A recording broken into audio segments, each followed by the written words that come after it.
Saudi আরবে গিয়ে নির্ধারিত কোম্পানি থেকে পালিয়ে আত্মগোপনে থেকে অপহরণের নাটক সাজিয়ে রিক্রুটিং এজেন্সির কাছ থেকে লাখ লাখ টাকা হাতিয়ে নেওয়ার অভিযোগে প্রতারক চক্রের মূল হোতা কামরুল আহসান পাবেলকে গ্রেফতার করেছে র‍্যাব ১১। জানা গেছে, সরকারি লাইসেন্সধারী রিক্রুটিং এজেন্সি ক্রিয়েটিভ ইন্টারন্যাশনাল দীর্ঘদিন ধরে সৌদি আরব সহ বিভিন্ন দেশে কর্মী পাঠিয়ে আসছে। এই প্রতিষ্ঠানের মাধ্যমে বিদেশে যাওয়া বহু কর্মী বৈধভাবে কাজ করে দেশে রেমিটেন্স পাঠাচ্ছে। অভিযোগ অনুযায়ী এই এজেন্সির মাধ্যমেই সৌদি আরব যান কামরুল আহসান পাবেল। সেখানে গিয়ে তিনি নির্ধারিত কর্মস্থল থেকে পালিয়ে আত্মগোপনে যান।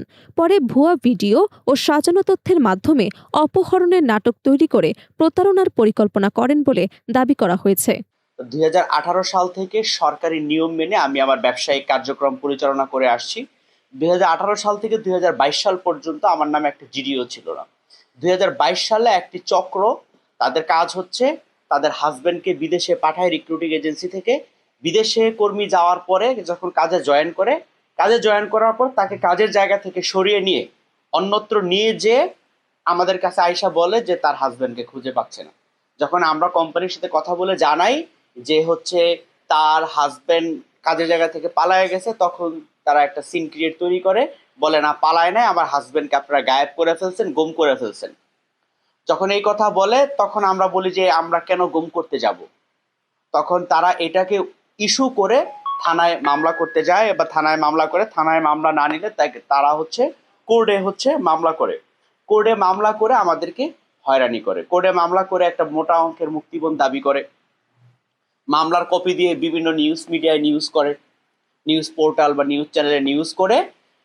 তারা হচ্ছে আমাদের কাছে বলে যে এরকম ভাবে আমাকে হোয়াটসঅ্যাপে পাঠায় যে দেখো তোমাকে হচ্ছে যে তোমার নামে নিউজ করছি, একটা নিউজ চ্যানেলে নিউজ গেছে, এরকম আরো 10টা নিউজ চ্যানেলে নিউজ করব, তোমার ব্যবসা বাণিজ্য দশায় দিব, 50 লক্ষ টাকা দাও।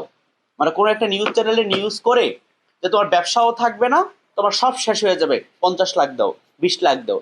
এইভাবে করে তারা হচ্ছে চাঁদাবাজি করে। পরবর্তীতে দেশে থাকা তার স্ত্রী পলি আক্তার লিজার মাধ্যমে ক্রিয়েটিভ ইন্টারন্যাশনালের ব্যবস্থাপনা পরিচালক মোশাহেদ হাসানের বিরুদ্ধে প্রতারণা ও মানব পাচারের অভিযোগে মামলা করা হয়। ওই মামলাকে ব্যবহার করে এজেন্সির কাছে মোটা অঙ্কের টাকা দাবি করা হয় বলেও অভিযোগ উঠেছে। এই প্রতারক চক্রের হোতা হচ্ছে যারা এই প্রতারক চক্রটাকে মানে লিড করে, এটা হচ্ছে তার হাজব্যান্ড ওয়াইফ পলি আক্তার লিজা এবং কামরুল আহসান পাবেল। কামরুল আহসান তার নাম, ডাকনাম হচ্ছে পাবেল। তারাই মূলত এই চক্রটার হোতা। তাদের বাংলাদেশে বিশাল একটা টিম রয়েছে এবং সৌদি আরবে একটা টিম আছে। এই বাংলাদেশের টিমের কাজ হচ্ছে লোকটাকে আগে বিদেশ পাঠায় দেয়া। সৌদি টিমের কাজ হচ্ছে সৌদি আরব থেকে লোকটা কাজে জয়েন করলে তাকে তাদের আস্তানায় নিয়ে যাওয়া, তারপরে তারা বিভিন্নভাবে নাটক সাজায়। এই চক্রের পলি আক্তার লিজা হচ্ছে এবং তার হাজবেন্ড কামরুল আহসান পাবেল, তারা এই দুইজন হচ্ছে এই চক্রের মেন হোতা। এদের সাথে রয়েছে শাহজাহান, সরিয়া আক্তার, ফাইজুল ইসলাম সহ আরো অনেকে এই চক্রের সাথে আছে। অলরেডি ডিবি পুলিশ সেটা তদন্ত করছে, র‍্যাব পুলিশ তদন্ত করে অলরেডি আইডেন্টিফাইড হয়েও গেছে। ভয়ভীতি ও হুমকির মাধ্যমে কয়েক দফায় প্রায় 15 লাখ টাকা হাতিয়ে নেওয়ার অভিযোগ রয়েছে কামরুল পলি চক্রের বিরুদ্ধে। পরে দেশে ফিরে আবারও হোয়াটসঅ্যাপে হুমকি দিয়ে আরও টাকা দাবি করা হয় বলেও জানান ভুক্তভোগী। নিরাপত্তার আশঙ্কায় ডিজিটাল প্রতারণার মামলা করেন মোশাহেদ হাসান। এরপর তদন্তের ভিত্তিতে র‍্যাব ১১ অভিযান চালিয়ে নারায়ণগঞ্জ থেকে কামরুল আহসান পাবেলকে গ্রেফতার করে। র‍্যাব জানিয়েছে, এই ঘটনায় জড়িত অন্যদের গ্রেফতারের অভিযান চলছে। অভিযুক্তের স্ত্রী পলি আক্তার লিজাকেও আটকের চেষ্টা করা হচ্ছে। দেশকে বাঁচানোর জন্য হলো, এই রেমিটেন্স যোদ্ধাদের পক্ষে থাকার জন্য হলো আমি মনে করেছি যে এই বিষয় নিয়ে প্রতিবাদ করা দরকার, আইনগতভাবে ব্যবস্থা নেওয়া দরকার। আমি আইনগতভাবে ব্যবস্থা নিয়েছি, প্রশাসন কাজ করতেছে।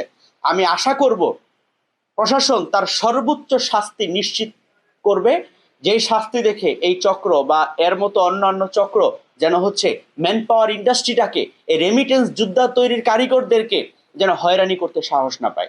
ঘটনায় কিছুটা স্বস্তি ফিরলেও এ ধরনের প্রতারণা বন্ধে জড়িতদের দৃষ্টান্তমূলক শাস্তির দাবি জানিয়েছেন ভুক্তভোগী প্রতিষ্ঠানটির কর্মকর্তারা।